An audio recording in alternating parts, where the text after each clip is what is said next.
Richard. We have all of them. Yeah. We have all of them here. It's the whole run. That's the whole run, and there's more.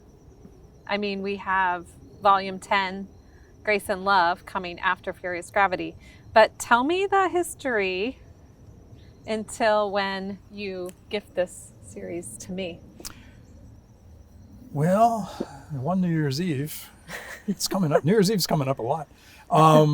I just woke up one morning and went on New Year's Day and went, yeah, there's no anthology of women writing in Washington, no fiction anthology.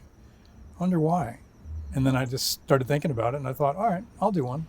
Just like that, I'll do one, because I know how to do this. I know how to make a book. So, and then I started making a list of people that I wanted to have in it, and one thing led to another. Once you start telling people about it, other people get on board. Mm-hmm. The launch of the first one, which was at the Grace and Gravity. yeah, What Grace and year Gravity. this is 2004? I think 2004. 2004, and we got rented the space at the Sewell House, right across from the Supreme Court, and it was rainy, and I thought no one was going to come. We had a big tent over their outdoor part, and it was fabulous.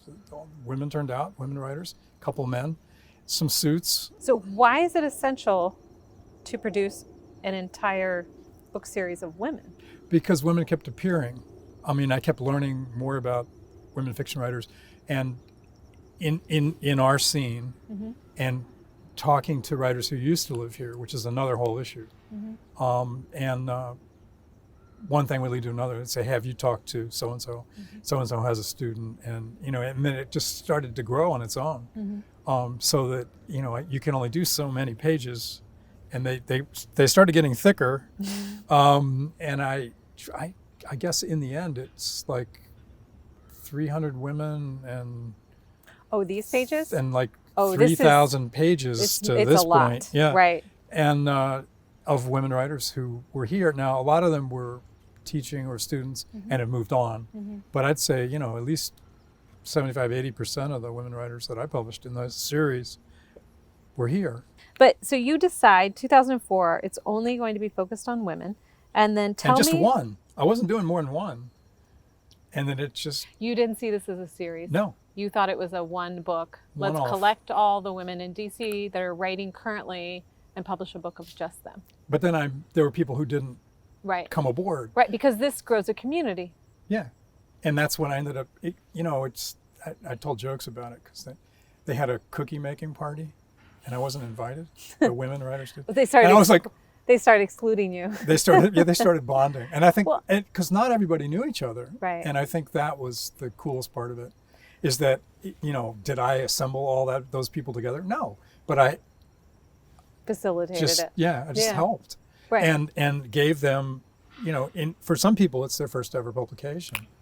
So they suddenly were legit in a way that maybe being in a small magazine in, Ohio wouldn't have done for them what this would do here in the community where they're being read by their, Fierce. what would end up, not Right. just their peers, but would end up being fans and cohorts.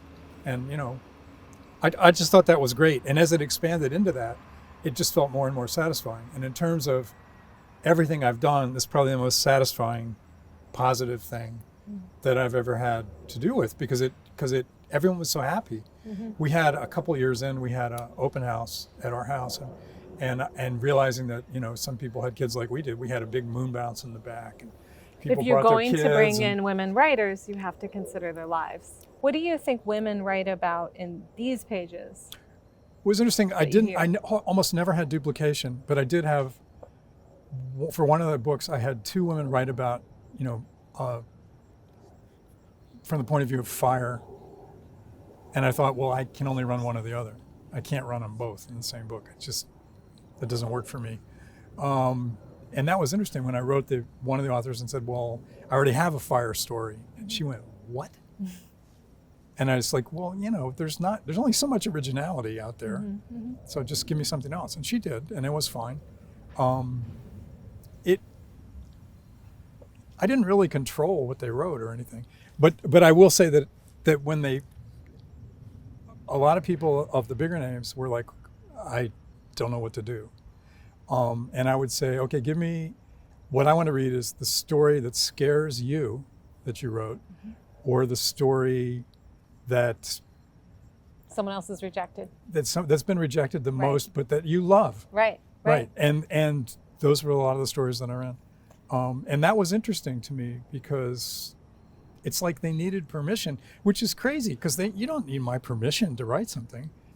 So let me bring us back. This is, I think it's 2010. Jeez, maybe.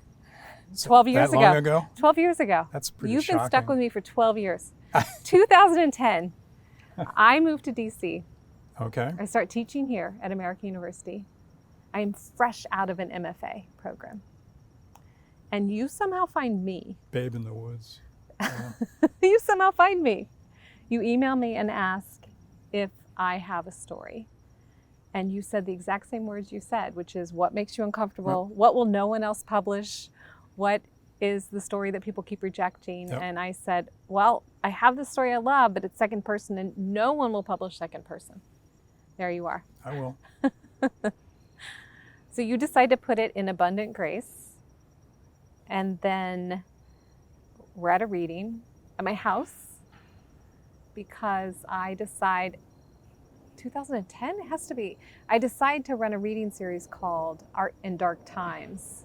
So it's got to be a few years after that. It feels like darkness. It feels It's been dark a long feels time. really dark, Richard, in the world.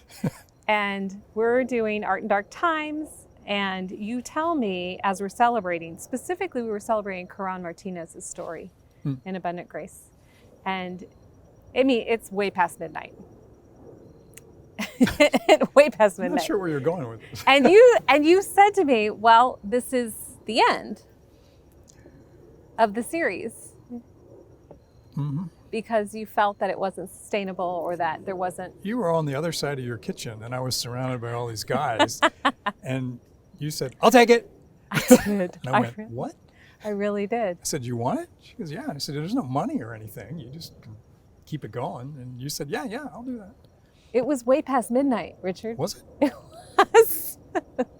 It had been a long night. It was a long party. But you did warn me, and you said there is no money in it. Like, it's not a profitable venture. This is literary service. And you also said, be careful not to edit everything that comes your way. Accept, reject, move on. Which I have not followed that advice. And it's great advice. Now I'm 5 issues in, because of the labor involved in new writers that have so much potential, so much promise. It will be their first publication and they simply need a little bit of feedback or a little bit of guidance. I don't know how not to do that. You gave me that advice early on. You have to put the cattle prod down. But you see so much potential in it. Yeah, sure. No, but that's part of the fun, seeing the potential. I mean, I met a lot of people that I never would have met probably because they were too scared to send to Gargoyle. Right.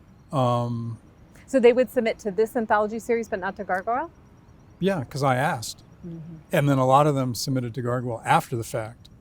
So it was often twofers where I'd have someone send 2 stories and I go, well, I'll run this one in the magazine and I'll run this one in the series because it's more akin and fits in. I mean, part of every one of these books was fitting in to the sort of general activity that was going on. You told me that too. You told me. I told you that? Yeah, you told me I would be surprised by the way that the pieces would come in and be in conversation with each other. Right. That there would be a magic in how the editing worked that would surprise me. And that's been true every time. It was true when we were talking about darkness. It was true when we were talking about anger. And volume 10, which is now about love. The stories I'm seeing so far attract each other in very different ways because everybody approaches a topic like love so differently. But they're in conversation. It's conversation. interesting. I think it takes so much grace as an editor to say this cycle has had its natural life and now I want to free it to be something else rather than hold on to it until it doesn't live anymore, right? To me, when you invite new voices in and also trust them because you don't know how they might change it, right? True. It's a wish. Well, and I mean, Grace and Darkness Furious Gravity, Volume 10, Grace and Love. These are ways that the energy has changed. We've also had the 2 online series now, the 2 From the Attic series, which is pairing all of the stories that only existed in print with a refresher and republishing them online with an introduction by American University students, a scholarly introduction in which they recontextualize it, they tell more of the story, and they also write about how that story spoke to them. So it's also new voices building on the foundation of what you've already done. But it's taking it online in a risky way. And I think it's a fantastic idea, and kudos to you, because I just never crossed my mind to do that earlier time too, and I just didn't go there. And I think that that's a great idea. This has opened up a community to me that I didn't know existed, and you just willingly passed the baton. I think you actually said what you were thinking when the flashbulb moment happened. I think you actually said, out loud. I want it. I did. I think I did too. And I just went, it's yours. Yeah. I think that was a lot of faith. It was a lot of faith that you had in me at that moment. And you've done well, Obi-Wan. Thank you. But also a lot of faith in this community to say, hey, this is not just about me as an editor. All editors, we know that our job is service. We bring these books into the community, and our job is to, I tell my students all the time, your job as an editor is to put everyone else on the stage and cheer them on. And if anything goes wrong, it's your responsibility. But if everything goes right, it's the contributors, right? It's their work that shines.